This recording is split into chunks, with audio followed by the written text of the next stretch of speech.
Welcome back to our deck building tutorial for beginners. In our first video, we did the champion archetype of building a deck, and in this video, we will be doing the tribe version of building a deck. If you didn't see the first part to this, go back, especially the first few minutes. There's some really good information on tempering your expectations and what the statistics are that you want to be able to try to get your deck to. And it's right at that 50% win mark, but I really implore you to go back and take a look at that. We compare it to some other card games and some other card game top decks, and we go from there. But in this one, we'll get to building our tribe. And the only real tribe in this card game so far is going to be our inmates. So when I say tribe, I mean cards that have the same tagline on them. In Magic, it might be elves or goblins. In Hearthstone, it could be beasts. But DC Dual Force only has one tag so far, and that is the inmate route. So let's put together a inmate deck that is, again, very beginner budget. I just opened this game friendly, and we'll kind of go from there. So let me craft the inmate deck real quick, and then we will run a game with it and kind of analyze where we're at. All right, the deck is built, the list is in. Very, very budget friendly, as this is entirely made up of commons and rares, which is pretty remarkable, I think. This is pretty good. So we said this is our tribe style of deck building. And again, what we mean by that is we want to use the tribe count, the tribe tag, which is that Arkham inmate tag. And tribe is a word that comes from Magic the Gathering, where you might build a deck of elves or goblins, or even in Hearthstone, built a deck of beasts, or centered around something that has internal synergy. And in DC Dual Force's case, that is the inmates. So what do inmates do is the first question we need to ask. So inmates, kind of their quarterbacks per se, are going to be cards like Black Mask. When you deploy another Arkham inmate, give other Arkham inmates 1/1. So you can kind of help build that bigger board and make these tiny minions a lot thicker. Clayface, after you deploy one, Clayface gets bigger. Ventriloquist, after you deploy one or play one, create and play a shoot randomly. So you're getting added effects from just playing these cards, which is the strength of a lot of tribes. While the individual cards might be a little weaker as far as the recruits go, when you add them together, you get that extra value that makes them really run and go. We have our jailbreak, so we can summon two from the top half of our deck onto our field, which just helps keep that generation going. We threw in two appetites at the end because appetite, especially on smaller minions, is really good. If your minion's already a 7/7, what is 8/8? But if your minion's only a 2/3, a 3/4 is significantly better. So we have things like that. We have a lot of Arkham inmate, again, that tribe synergy throughout this deck. Since this deck is a little bit more aggro-based, as it wants to continue to flood the board, continue to push damage, continue to put down things the opponent has to deal with in mass, Black Manta is a good add-on for this because we do have 5 to face, kind of helps us take things out. I did put in our Cupid because the discarding a card isn't a big deal in this deck because we're going to try to take advantage of Harley's Adrenaline. So being able to discard a card and do 6 damage to a random enemy, especially if you have the board, you can clear the board, discard a card, and then do 6 to the enemy's face, which is really strong. Hugo's just a generally good card, and you see him in almost every Tyranny deck. Demos helps stabilize early game boards because you can take things out, things with 1 health. You can knock down another 2/3 to a 1/2 and then have a better trade with Demos. The escape tunnel, at first, when I first started playing this game, I'm like, this just doesn't seem very good. But it is really pretty good because you have things like Clayface and Black Mask that want to stay on the board for a turn, so you can set up and really play things with it in the next round. And escape tunnel lets you do that, and it also lets you draw one of your Arkham inmates. And since most of them are bronze, you're really going to draw what you need to do. Man-Bat's just a good aggro card. The Nissa is pretty good in this deck because you get the buffs to the minions because it's such a minion-focused deck. We added in just a hair of removal with 1 Ritual Sacrifice and 2 Shadows Blades. Shadows Blades, really good card as you get ambush and lethal, so basically you put it on a minion, you attack and you kill it without your minion dying, because it has ambush and lethal. The lethal would take out anything it hits, and the ambush allows it to, if it survives, or if it's going to kill the opponent minion, your minion survives. So really good. We did put in one fly trap. It's just one of the best turn 1 starts, I think. Gives you a little bit more draw off the bat, and if Harley would die, we're going to need a little bit more draw through the deck, so fly trap's pretty good. If you've watched this channel at all, you know that I have to put Bane in every Tyranny deck because it's Bane, and it really sets them back, especially if you're already ahead. Feels a little bit like a win more card, so you could swap this out for, you know, maybe a Brainiac or something else that, again, is just a rare card for a little more draw. But overall, pretty solid list, pretty basic bare bones inmates for what most people run. So let's dive into a game and see how this all commons and rare inmate deck run. Alright, our budget tribe deck, we know that we talked about tribes want to, this tribe wants to flood the board, it wants to compound each other on it between the Black Mask and the Clayface, and it wants other Arkham inmates, the Ventriloquist, it wants other Arkham inmates to drop on the board. So that's what we're going to try to do in this round. Alright, so they go first, which is good. We get our leader abilities first. Ah. I see your Al Ghul, and I raise you an Al Ghul. We could start off with Escape Tunnel, which wouldn't be bad, but we're going to go ahead and get Al Ghul on the board here, and it will probably end up trading with hers unless he drops a higher value target, which would be really good for us. Hopefully we draw another minion, and that way we're getting 1, 2, 3, 4 minions, a +1/+1, which is really good, and hopefully that's more than he gives his. It is. That's excellent. So Ivy's button, really good. It just gives free board presence every 2 rounds. So we'll do this. Start branching out. We'll play our Escape Tunnel, which lets us draw another inmate. So really good that we've got the Clayface, and it is hidden. And we can trade here. And while we're giving him the buff, we're also giving our entire hand a buff. So our next round can be really explosive. So we'll go ahead and play our Clayface back here, and since it's hidden, we don't have to worry about him trading into it.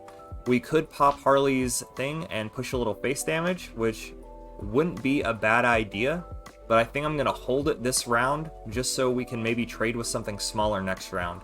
But a lot of times I think you're going to want to go face, but I think there's a lot of value in holding your hero power to help further your agenda as opposed to just slapping 3 damage on them. It was also important in that last one how we pushed Ivy's button first before we drew. Order is really important, and sometimes as a beginner you're not sure because card interactions are new, it's a new game, you're still learning, but making sure you drop in the correct order is important because of situations like that, or we just got a free 1 damage on both of them. Within an aggro deck, every bit of damage really matters and can really add up. Alright, so we can drop up to 3 things here, which is really good as we can pump our Clayface a hair here. So, we will play the Demos. We will give that 1/1 negative. And then we have these big Cupid cards that we can drop, and we can even discard things like Kite Man. We could even discard the other Cupid, and we're not worried about discarding because we're just going to get to where we can trigger Harley's Adrenaline so we can draw cards and just refill our hand. So we'll go ahead and drop something big and threatening.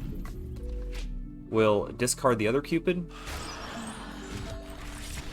Deal the 6 damage, that's pretty good. And we'll use Harley's ability here to push in. And while we didn't buff our Clayface, which is a little unfortunate, but that's okay.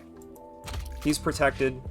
We can always buff him later. If we had a handful of more inmates, we could have done more tribe synergy, but just wasn't in the cards. Not in the heart of the cards this round. I bring the thunder! Alright, the Culling, very good card. That would have been a good card to put in this deck. Unfortunately, well, it wouldn't really be a good card to put in this deck because a lot of our recruits are going to be that 4 or less. So while Culling is a good card, it is not a good card in this deck. The Ambush Bug, really good to take out Cupid. Harley's looking a little low. Not ideal.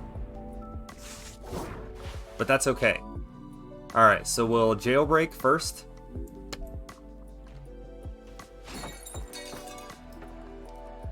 Got the Hugo, got the Prometheus. We will obviously push back Lex because Shazam doesn't have any charges. We would be good to have a plant, but I think we'll save the plant so that way we can take advantage of Harley's ability a little bit more here. We'll put our Kite Man in the back, our Manta up front. We'll push down Shazam, and since Harley's low, now's the time where we're just going to use her ability. We're just going to use, because it might not be around forever. We're not worried about the 2-2 because we have such a commanding board that he's going to have to trade with us, as opposed to us trading with him.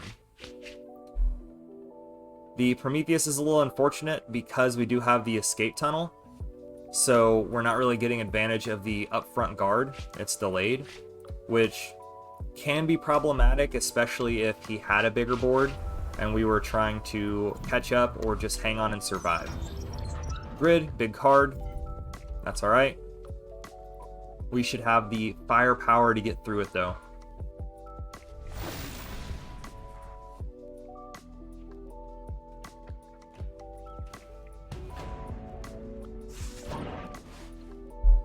Alright, so we see that we do have Jailbreak, so we do get to summon 2 more inmates, which is really good.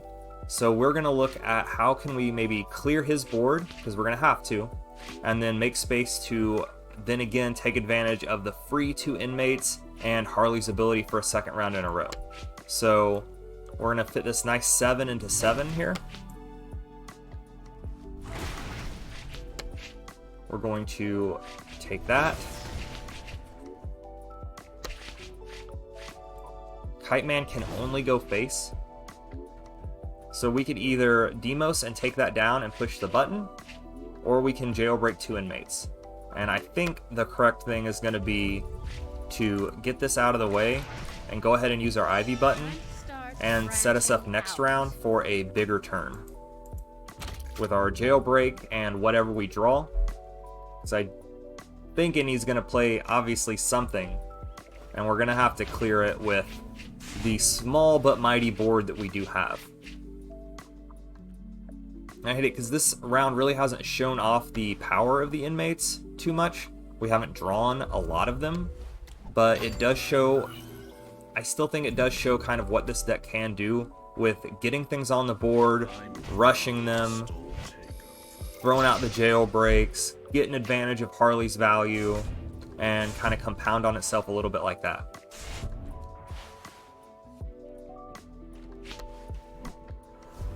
Another Naomi. Just a 1-1, nothing too threatening. The lightning bolts. Always scary.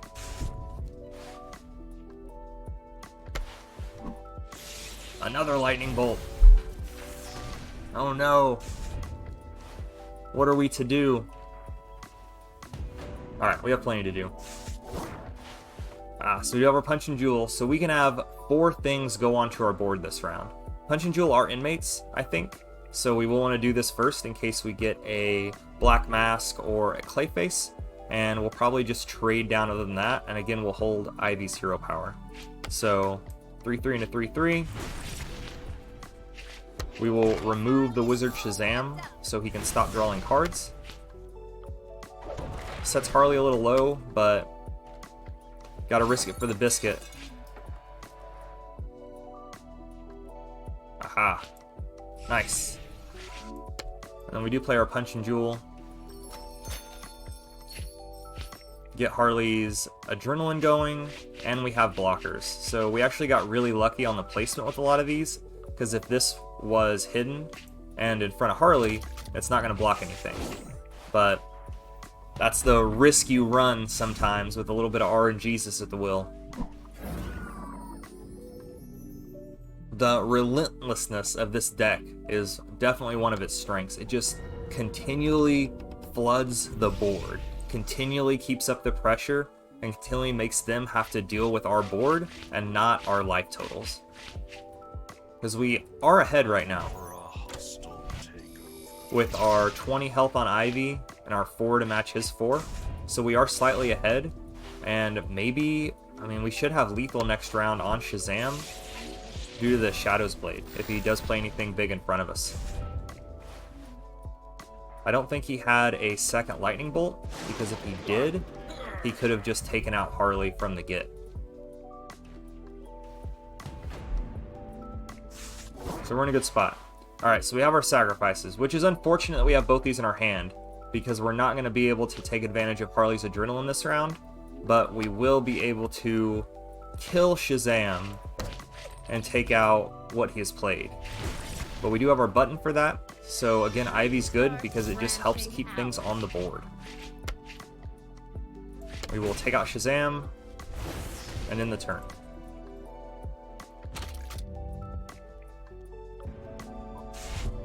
Inmates are pretty strong against Lex, as Lex's hero power really wants to take out big stuff, but we're not giving him the opportunity for anything big on our board. And he can keep taking out his own things, but it does kind of de-tempo him a little bit and allow us to do what we want to do, which is hit the face. Ah, the second Crystal Ball. Crystal Ball is a solid card. Ah, I got the Berry. That's a tough thing to deal with. He can really clear a lot of our stuff with the 3 here. We'll see what else he plays. Alright, the Demos probably takes out the Jewel. Yep. But he does not get a swing with Barry again, which is good. Takes out his own thing. We'll take it.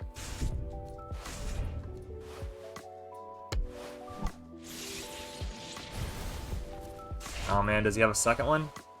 Oh, he just splashes it down. Okay. Okay. So we're definitely kind of running low. We would have liked him to deal with less of our stuff earlier on, because now we are probably going to run out of steam, it looks like.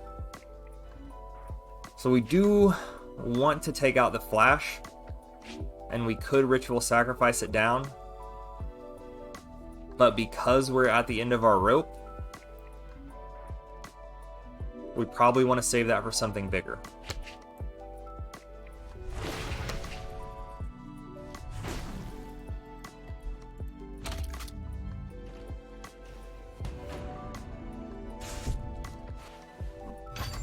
Another Brainiac Drone. Man, Lex is eating value this round.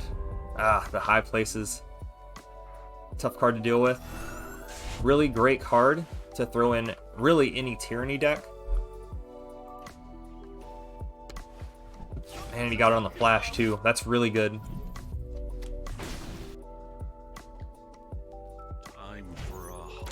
Close up his Brainiac Drone. Draws 3. So we are on the path to getting outvalued right now. Oh yeah, majorly.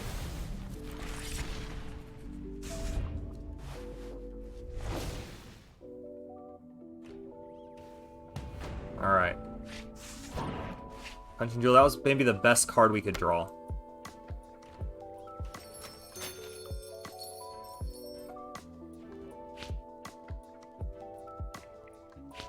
We're going to use our plant. Time to start branching And we are going to out. use our plant to take out the Flash.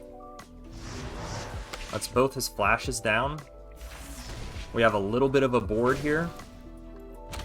So maybe with a little luck of the draw, we can win this and overpower his deck chock full of juicy cards. His ultra rares and ultimate cards. We will overcome. Maybe. He might blow up Black Mask this round. Wow, the appetite. Where's our appetite? The wizard. Ah, the 5/6. It's just out of range. We're gonna take the black mask out. Yeah. Alright, our appetite would be an excellent draw. But we just have the fly trap. We could trade both in for the wizard Shazam.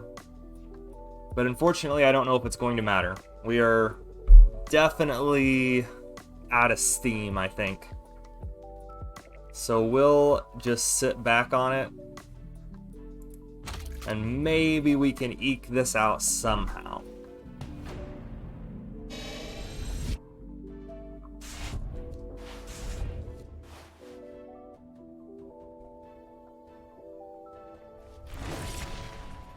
Fly trap. That was the right thing to take out.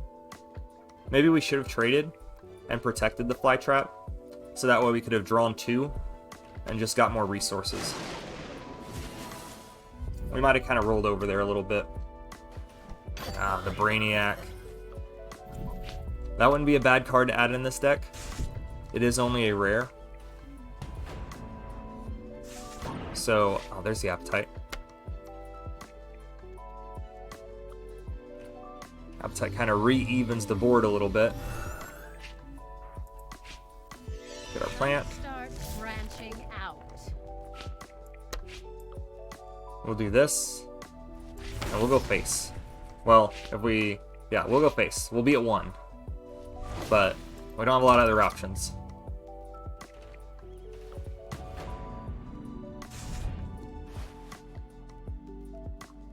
So, as playing...